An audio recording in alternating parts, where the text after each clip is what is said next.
with our presentation today. And we'd just like to welcome our guests that will be presenting today. And we have two guests. We've got Mr. Wynand Louw from Aquila Financial Services linked to Capital Legacy. And we also have on the virtual platform Mr. Reinhard Collins from Capital Legacy, our accredited service provider, talking to our colleagues at UASA today regarding wills and testaments. So I think there's some foreign concepts to all of us when it comes to wills and to a will and testament, and that we become afraid sometimes of then getting this very important document in place. So, there's concepts such as what happens when you die? Ultimately, we're all going down that road. And what's the process then? And how do I get a will in place? What happens when I die? What's the administration of it? What's the tax implications, the estate duty? And then terms such as what's a testator? What's a testatrix? What's a beneficiary? What's a heir? So to try and simplify this process and also to give us more insight onto the importance of getting this document in place, on file, on record, we're going to invite firstly Mr. Wynand Louw and then Mr. Reinhard Collins to kindly present to us on behalf of our accredited service provider, Capital Legacy, and hope this session is of benefit to everybody.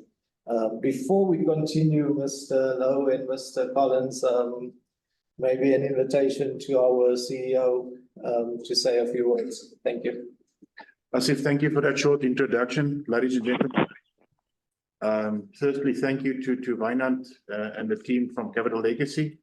I think it's an important part of making sure that your financial wellness is in place, and you don't leave people that behind that have to struggle through this process if there's no will in place. So without further ado, Wynand, maybe can you possibly just confirm whether Mr. Shane Pienaar is also part of your team?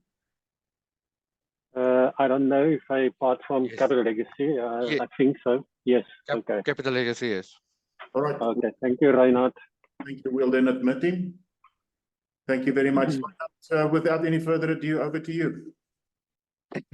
Okay. I think I'll kick it off and then just give a brief overview about wills in general and share a short story about some of my experiences during my 38 years in the industry.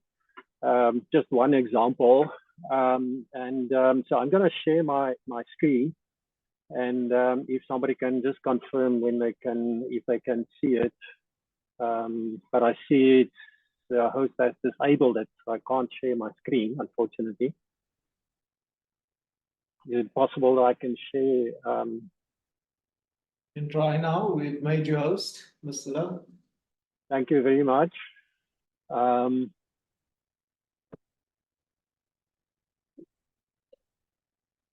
Okay, so we are in business. You can see I'm talking about drafting of wills, and just briefly want to share some aspects and then get the guys from Capital Legacy to assist us with more technical questions that you might have. So first of all, thanks to Asif for inviting us and give us this opportunity. Just a brief overview of myself. I'm 38 years in the industry, the last 15 years with Aquila Financial Solutions. After retrenchment in 2008, became an independent financial advisor. During that period, after I was retrenched, I completed my CFP qualifications, and I'm a professional member with the Financial Planning Institute. I studied postgraduate degree in financial planning and a postgraduate degree in estate planning since 2008. And then I've got a higher diploma in insurance management with the Insurance Institute of South Africa that I studied prior to 2008. So that's just basically an overview. The big difference with me as an independent financial advisor, I contract with different companies, so I can really look at a client and see which entity or provider will fit their particular needs the best, whilst somebody from a particular company can only offer you one solution, and that is what they will be selling. Now, research has shown us roughly that about 75% of South Africans die without a will in place. And that obviously means that if you are reading this, that you are a very good chance that you might be one of that 75%. Because it's quite a high figure. You cannot believe that, you know, somebody might sit in a situation where they don't have a will.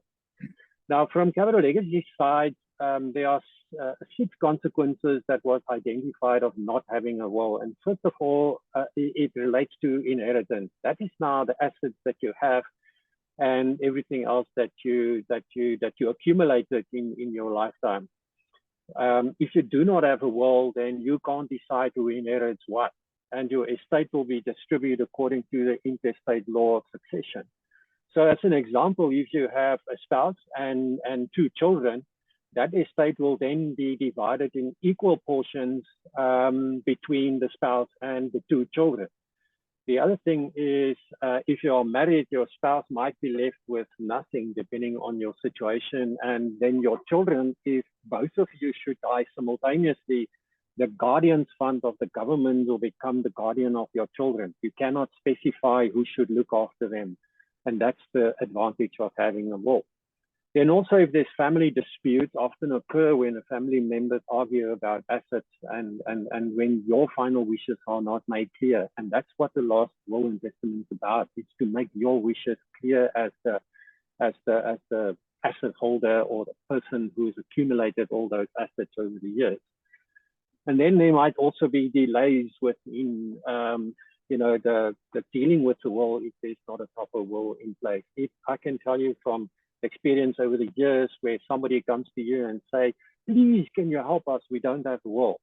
And I just try and find them an attorney or find them somebody who can help them, because it's really a nightmare.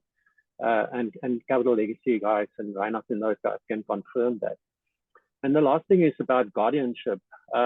You lose the ability to nominate a guardian if you have minor children, where in a will you can nominate who should be your children's guardian.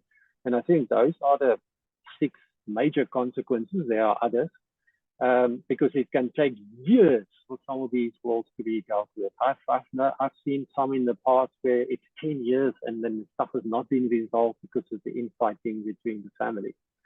So what's some of the important costs when you die? And the first cost is for the executor when you have a will. If you don't have a will, then somebody needs to be appointed as an executor of your will by the government, and then that's still going to cost money. The second thing is immediate expenses. That is now, because your bank account is going to be frozen, what is your family going to live on? How are they going to survive? And that's the immediate expense benefits that needs to happen, because, I mean, you need to be buried. There's a whole host of things. Bill still needs to be paid.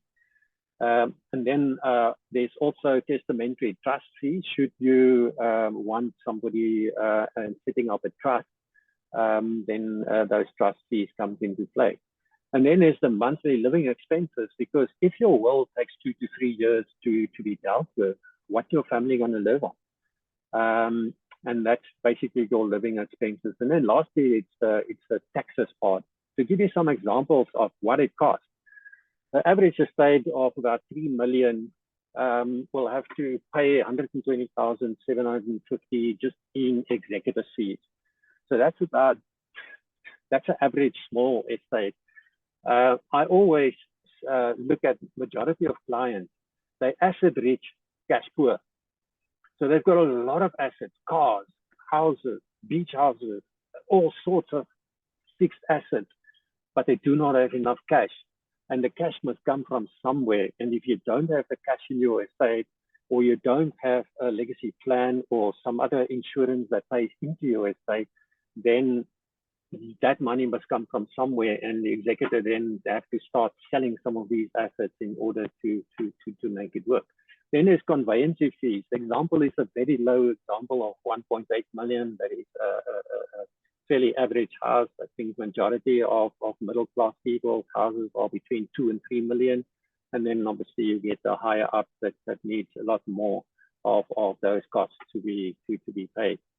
And if you set up a trust and you've got about 1.5 million in assets that must go into the trust over 15 years, just the administration of that trust will cost you about 377,250. So you can see these things accumulate.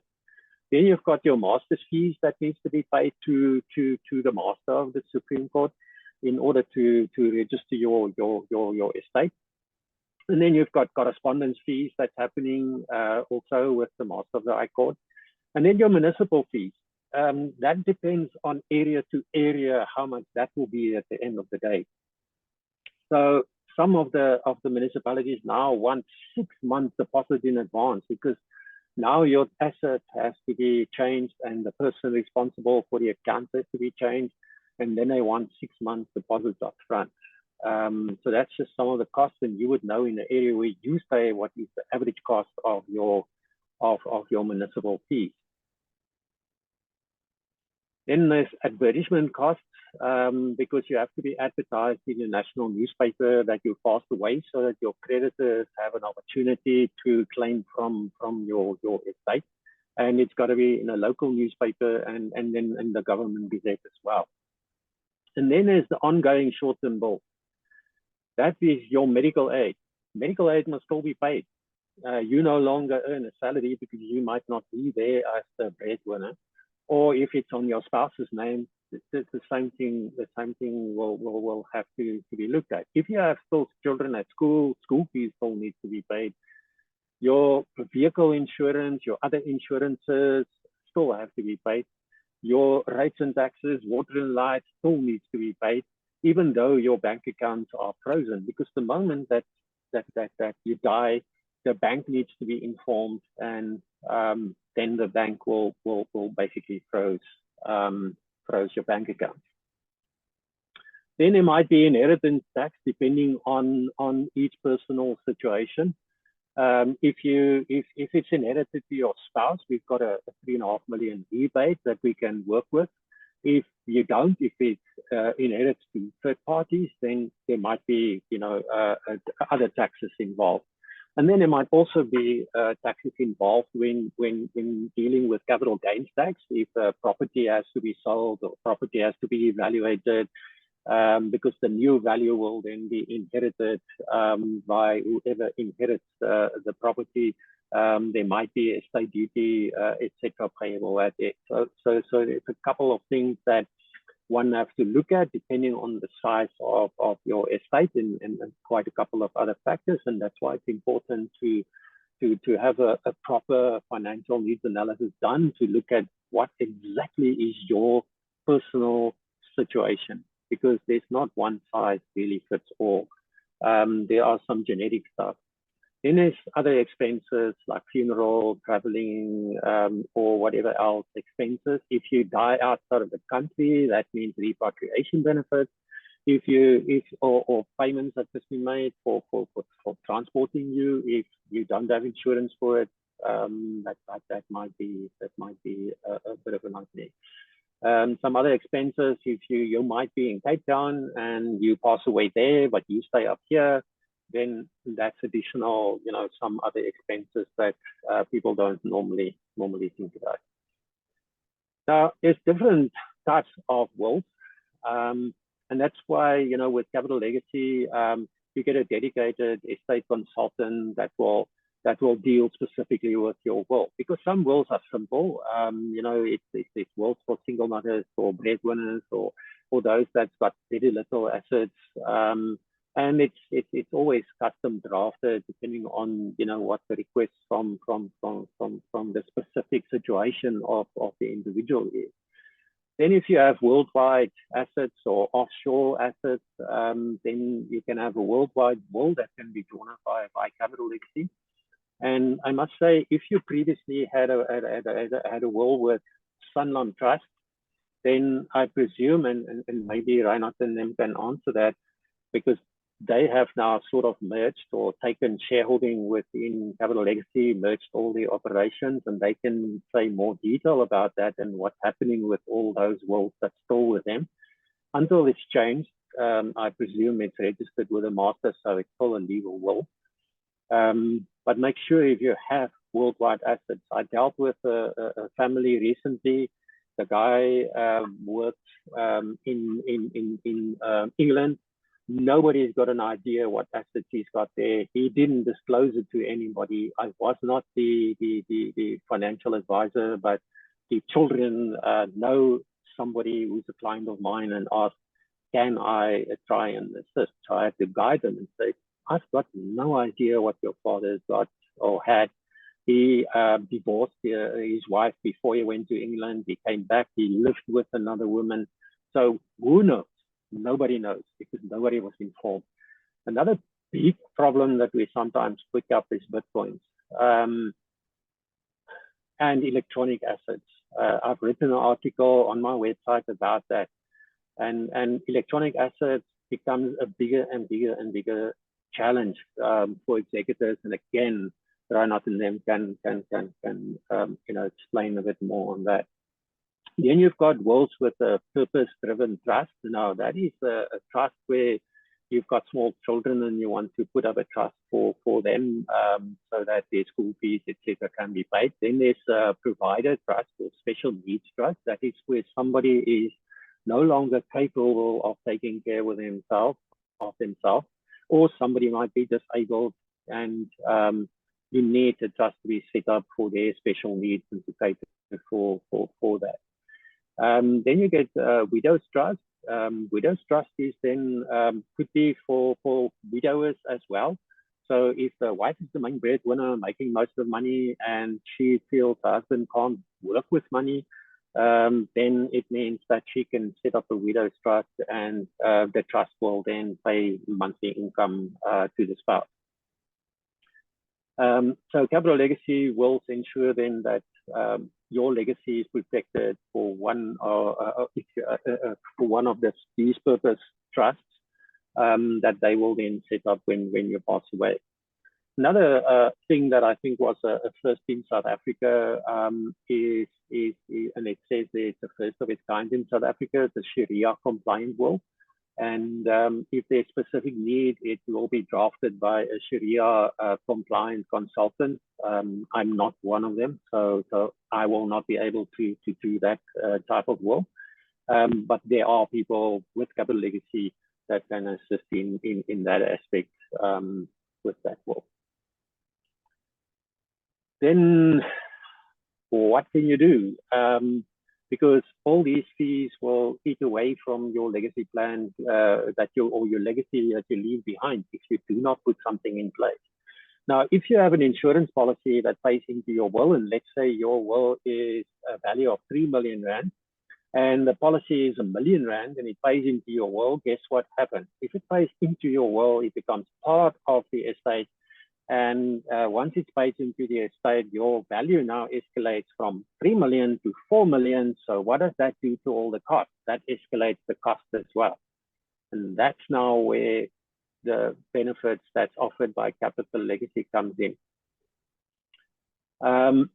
With the correct product, you will not need to pay any executor's fees from your will. It will be paid by the product that covers all those fees: testamentary fees, conveyancing fees, non-estate and asset fees, administration fees can be covered by for a very, very reasonable premium depending on your age.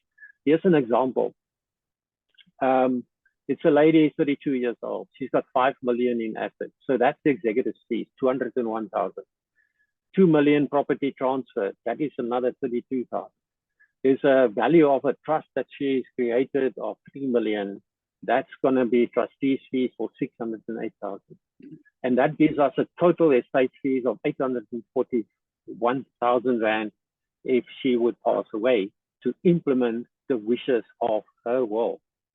So this is never easy for those that's behind, because your will, with your will and cover in place, you can remove that additional burden. So for somebody like that, with that type of cover, will only cost 174 Rand a month, which includes 103,000 immediate expense or liquidity benefit. That's a benefit that will pay out to the beneficiary in order for them to sustain their lives and pay what they need to pay. That's just, you know, as an example. As you get older, then there's different plans available. If you're over 60, there's different plans available, and Capital Legacy can talk more detail about that. So what's the value proposition, and why did we decide to provide that benefit, and why did Capital Legacy utilize that benefit, even though most of insurers offer some sort of estate stuff and some sort of wills and testaments, but there's a huge difference. And I think that everyone can do a will at no cost is the first one. If you go to an attorney, you need to pay fees up front, depending on the complexity of your will and whether they are the executors or not. So there's a whole host of factors that one has to keep in mind. If you go to the bank, then there's going to be a cost involved, unless the banks are starting to utilize, for example, Capital Legacy as well. So they make it easy and accessible for the clients to draft their will. Obviously, you can go a cheaper route, like a friend of mine recently, wife passed away, and she didn't leave anybody to do their will, so they downloaded a copy. And guess what? It didn't exempt the executor from paying a deposit to the registrar. And again, Capital Legacy can tell you what's the impact of that. So yes, you can download wills from the internet, but then who's now sitting with the problem? Those that's left behind has to now pay a deposit of 2 million Rand or something for an executor because they were not exempt under the will. Using then also Capital Legacy uses technology to draft then bespoke wills, which is straightforward, non-complicated will that I think is suitable for the majority of people, where you don't have overseas assets, and then they can also do your customized and worldwide wills and assist you with that. So don't procrastinate. The reality is that more than 75% of South Africans, as I said in the beginning, pass away without a will, simply because they don't get around getting it done. Yeah, I need to do it. And I can tell you how many people have in the past said, I must change my will. And I'm sitting with somebody now where for 5 years, we've been having that same conversation and it has not changed. Give you an example on this one. My daughter and them bought a house when they got married. And the person that she bought the house from came from an estate. Why was the house sold? The guy had 3 big 7 Series BMWs. They had 2 4x4s. They had this massive double-story house. He declared 100,000 Rand to SARS as an income. He didn't declare his full business interest. So that is a problem. So what did SARS do? Froze the estate. Lay charge on all the assets, because when the executor now handed in the assets for SARS, they started looking, how did this person afford that type of assets on 100,000 a year income that he declared? And immediately all assets were frozen. The wife had nothing. She walked out with her clothes on her back with 2 young children. His old will, he hasn't changed in the 17 years they were married, because he got divorced with grown-up children, and he did not change his will in 17 years. So what happened? The ex inherited, and the older children inherited. His younger children got nothing because they are not in that will. And because the will was not changed, it's still a valid will. That's why it's important that you annually, or when circumstances change, that you have a look at your will. At the end of the day, this poor woman asked me, my daughter asked me, Dad, can you help? Now, at that point, there's nothing I can do except for guiding them and giving them some advice on what they could do. There was absolutely nothing. She couldn't take any furniture. She literally walked out with whatever she had on, because SARS laid claim on all those assets and confiscated everything in the estate. And that's the sad part of what we do, just because of procrastination on the part of so many people. So how does the process and the arrangement with also work? You contact Lilani and at UASA Financial Services. You give her your full name, surname, email address, cell phone, the area where you stay or work. And the reason for that is, once I get it, I uploaded that information to the Capital Legacy portal. They then allocate a dedicated consultant. I indicate whether you're Afrikaans or English, and they will then provide a consultant in your area, wherever you stay, that will then assist you. And you can also welcome to offer me, WhatsApp me that same information on my cell phone, where I will then be also in contact with you, telling you, listen, I'm engaging now and uploading the information. So when Capital Legacy calls, and there is a challenge that some people put their stuff as spam. So you might see on some of the call blocker apps that they might come up, and they trying to work and move the numbers around, but it is sometimes a challenge. But if you know they're going to call you, then please, we need your cell phone, we need your email address to be able to communicate to you and say, you've requested now from UASA to have this will. This is the person that's going to contact you. This is the person that wants to set up an appointment with you and visit you. So they basically then contact you from their call center, that those staff set up these appointments, and then somebody will either come and visit you or finalize your will. So from my side then, thank you for this brief overview that I could be able to do. These are some of the latest stats that I received from Reinhard and them about how many, they do about 14,000 wills that they draft monthly, which is exceptional if you take that 75% of people don't have wills. They've got 350,000+ lines in force, and there's about 650 wills that was drafted. You can take out this will without a legacy plan. You will have then a 25% covering of your costs automatically when you draft the will with Capital Legacy. Or you can take the full plan, but that's different depending whether you're over 60 or under 60, and it depends on your age and your other needs. So there needs to be analysis done exactly according to your needs. So if there's any questions, please feel free to answer, and I'll then ask. I'm going to stop sharing now. And thank you for the opportunity. So thank you for your presentation, and perhaps we can invite our other guests as well if you have something to say. Reinhard, Collins, and Shane Pienaar, perhaps you would like to add something or comment as well. The floor is open to you.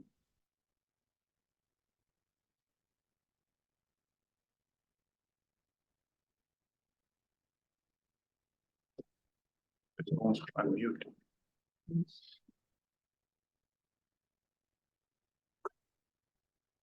Reinhard, Shane, any comment or anything you'd like to add to Reinhard's presentation?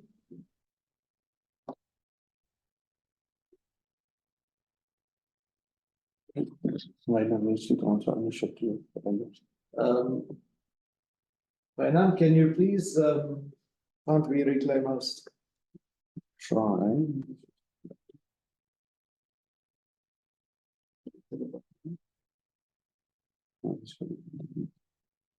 I reclaimed those. Give it to Reinhard.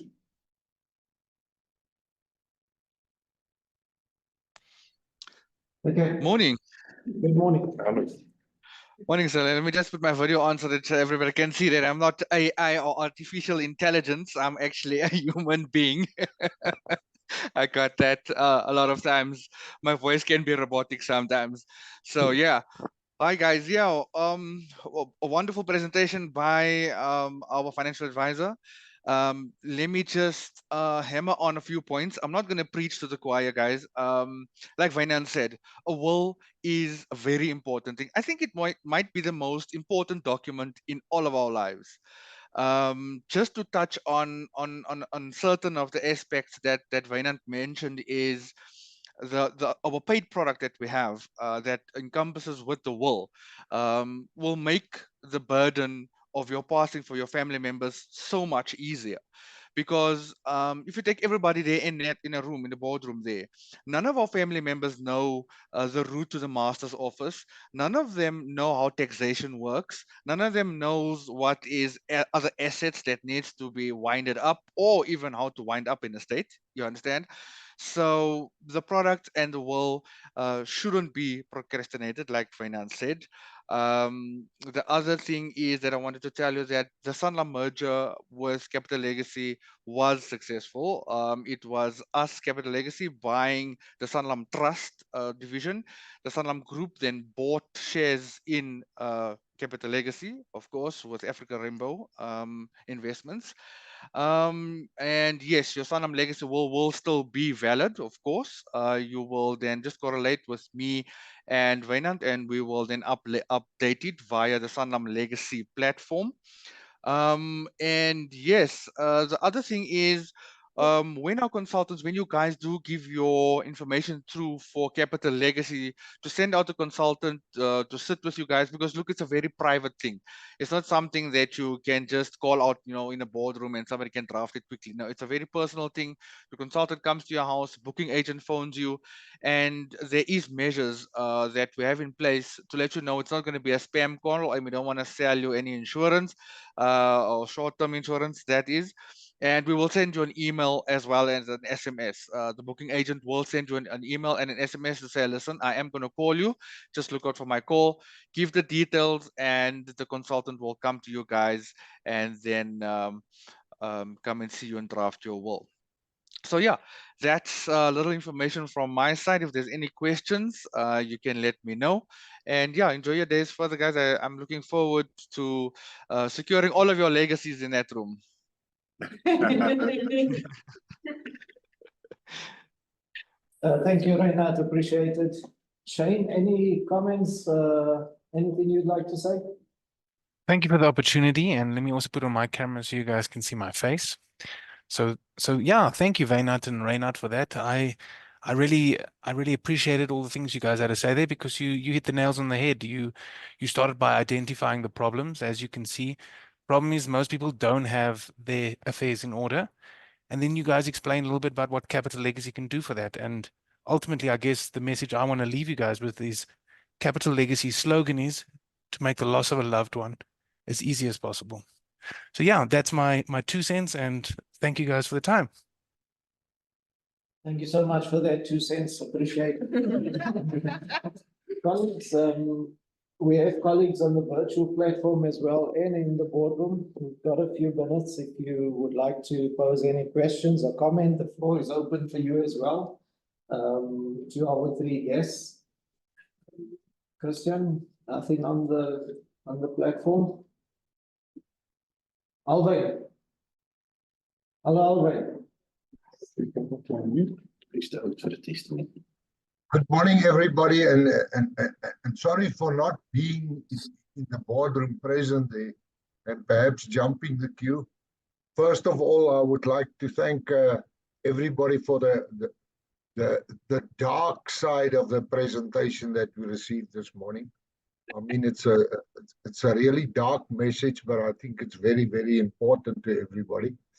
And a lot of questions that came up in the past, and I think this is a real good thing. But a couple of questions that came to my mind that I think we need to find clarity on is, first of all, and we've seen it in the past where old people, especially my grandmother and father in those days, when somebody died and you got to them, then there was some small little will written on the back of a cigarette box, where a couple of people have signed, and that was that was his last wishes. So what we would like to know at this point in time is, first of all, where should your will be kept?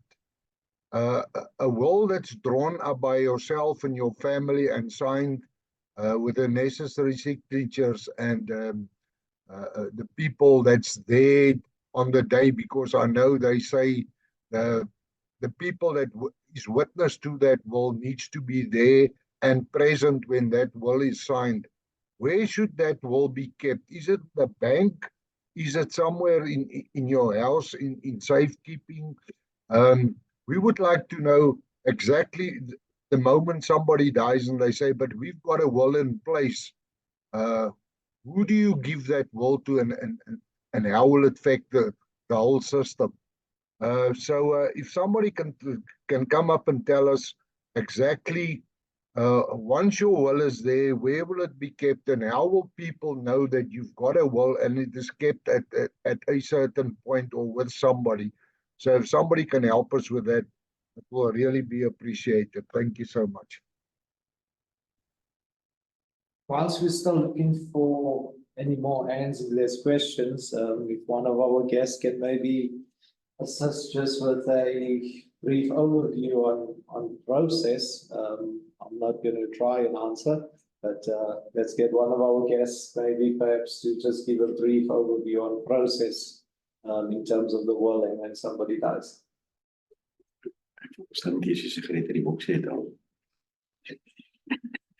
Reynard, can you answer this, or do you want me to jump in here? No, you can jump in.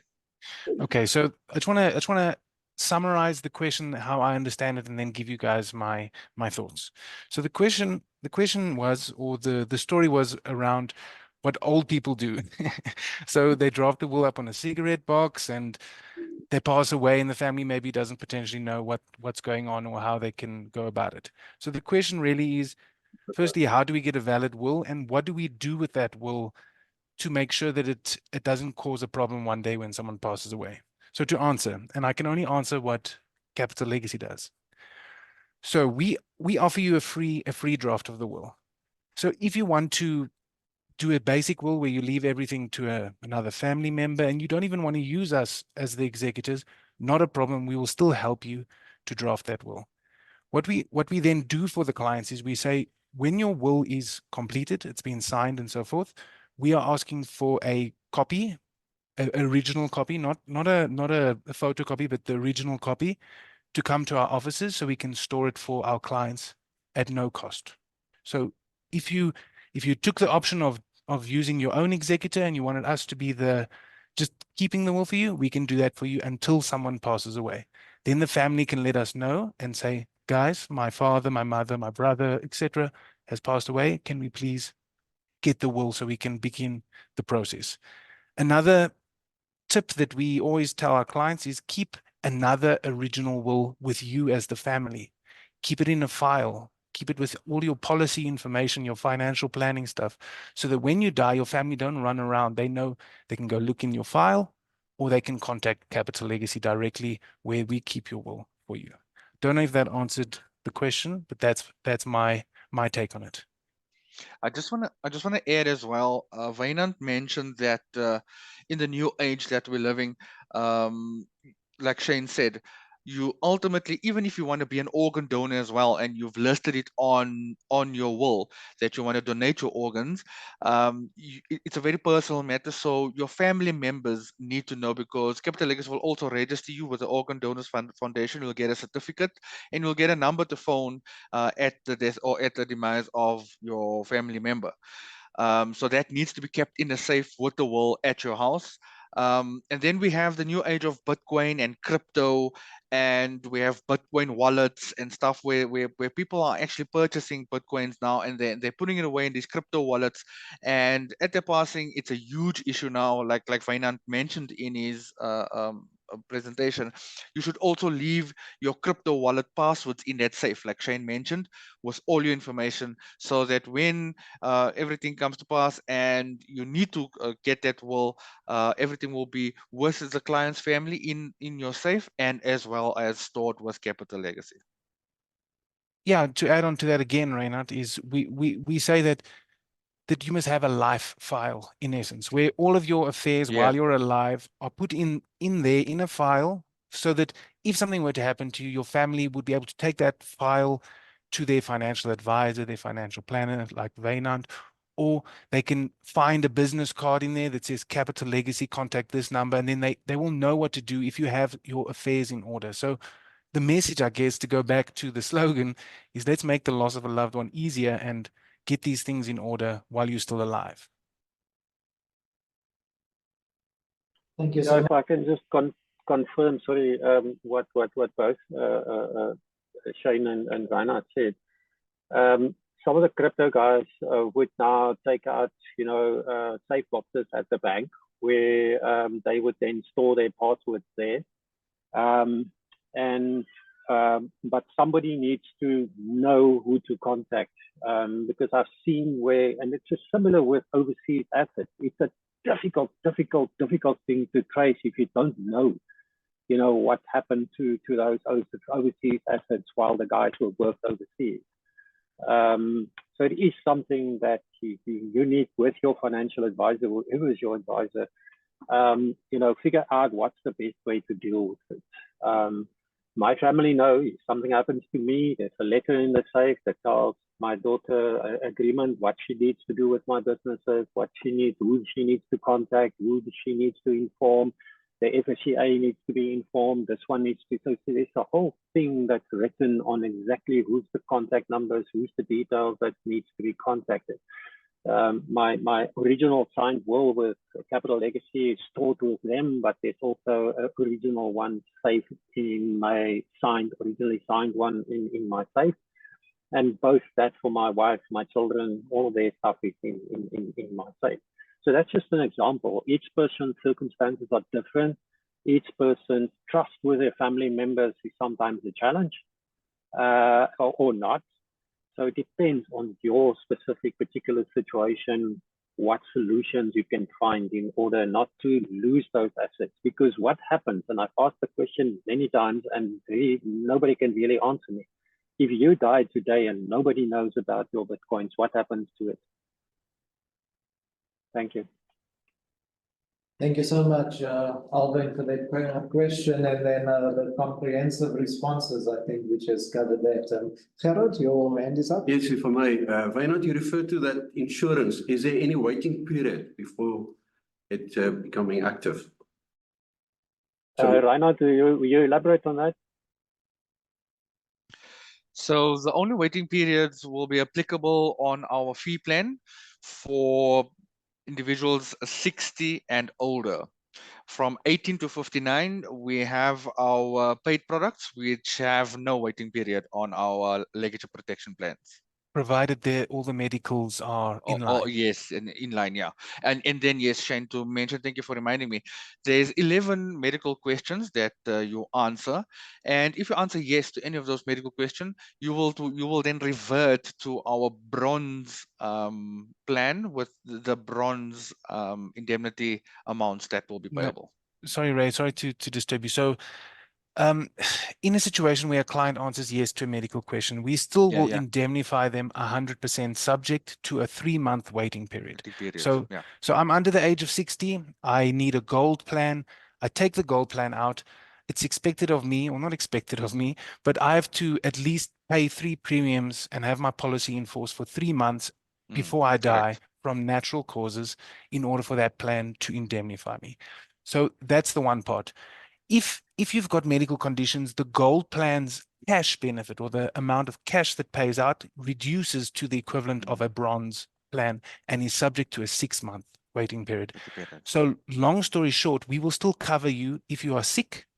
You will just be subject to a 3-month waiting period for legal costs. And if you are sick and you've got a plan that is amongst the suite for the younger people, we will then give you the cash equivalent of a bronze, provided you've also survived then for 6 months for the cash payout. Correct. Okay.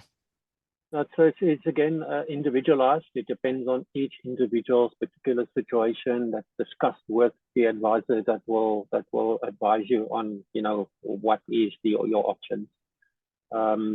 And I must say that, you know, if all your costs, like I explained earlier, can pay outside of your will instead of paying into your estate, that saves already more cash into the hands of your beneficiaries. Alex, thank you. As with all good things in life, terms and conditions will apply. Tracy, your hand is up. Good morning.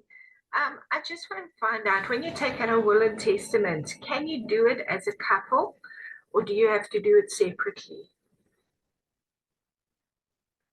Okay, so my advice or the viewpoint of Capital Legacy is that drafting a joint will or a will for two people that says the same thing it kind of defeats the whole point of freedom of testation. I mean, we all have the right to draft our own will, so why are we taking shortcuts and we're drafting a joint will? Also, there are disadvantages to a joint will. If one of the spouses pass away and the will gets lost, and then the other spouse passes away, we've got a mess there because now there's no will for the second dying spouse. This could just have been easily looked after if both of them just had individual wills.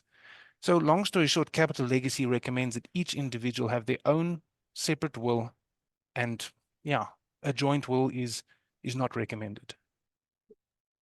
I can confirm in my career, I've always recommended separate wills because if you're married in community of property, and depending on how you're married or whether you just live together, you know, people have different lifestyles, different whatever, and each person has got the right under law to do and decide with their assets what they want to do. And it's I can tell you strange stories about that, but yeah, let's leave it there for now. Right. Thank you so much. Any further questions? Comments? Nothing on the group as well. Just like to take this opportunity to thank our guests for coming online to share some vital information, not only regarding wills and testaments, but the cover around it to make the burden easier on your family as well. As was displayed on the screen, you know, you contact Lalani or you can contact Shanae as well to put you in touch, and you get in touch with Reinhard and the gentleman Reinhard or Shane or their consultants via Capital Legacy. Capital Legacy again is a accredited service provider of YOSA, in bringing quality service and benefits to our members and to our staff, who are also members of YOSA. So utilize this opportunity to be informed, to educate yourself around these topics, and to speak to the experts who can assist you in making that burden easier for your family when you're no longer around. So it's not speak from the grave, but assist your family in easing this burden. With that said, thank you to our guests, and final word to our CEO in closing the session. Thank you. Asif, thank you so much for arranging this session, as well as to Wynand and the Capital Legacy team. So Wynand, your stats with regards to the amount of people that have got wills in place. This session was the effect of a survey that we ran amongst our staff members of whom of them have got a will in place, and it was about 30% of our staff. So hence the reason for this session this morning. Can I maybe just be a bit optimistic to say, would it be possible? You know, we've got a large amount of people in our Florida office here on the West Rand. Would it be possible at some stage maybe to arrange for a consultant to come and sit here and then maybe help that procrastination to become less? Is that something that we can look at, Wynand? Yes, yeah, we can definitely look at that. And depending on how many people, you know, want to us to assist, I'm sure that from Reinhard's side, they can also, you know, send somebody to help them, because that's definitely something we can arrange. All right. I just want to come, sorry to just interrupt. I just want to confirm, are we looking at one consultant just having a little area in a boardroom and sitting and doing consultation with the guys daily to get them signed up? Is Right now- that what you mean? Yeah, Reinhard, you know, the top of my mind, I think that's what I've got in mind. You know, sometimes people know that they need to do something, but unless somebody nudges them, pulls and push. Correct. Yeah. So the intention of that survey that we did towards the end of last year was to establish how many, and 30% Yes. was a very, very low amount. So we need to try and from our side to do as much as possible to encourage and to facilitate this process. So yeah, absolutely. You know, somebody sitting here maybe, and then we can then ask the colleagues to come and visit and sit down for an hour or whatever. 100%. That can be arranged. Thank you, Reinhard. All right, ladies and gentlemen, without any further ado, colleagues that have joined virtually, thank you for making the time. Those that are in the boardroom with us, thank you so much. And ladies and gentlemen, all take care and be safe. Thank you. Thank you for your time. Thanks, guys. Bye. Bye-bye. Thank you. Bye. Thank Thank you for your time, guys. Thank you.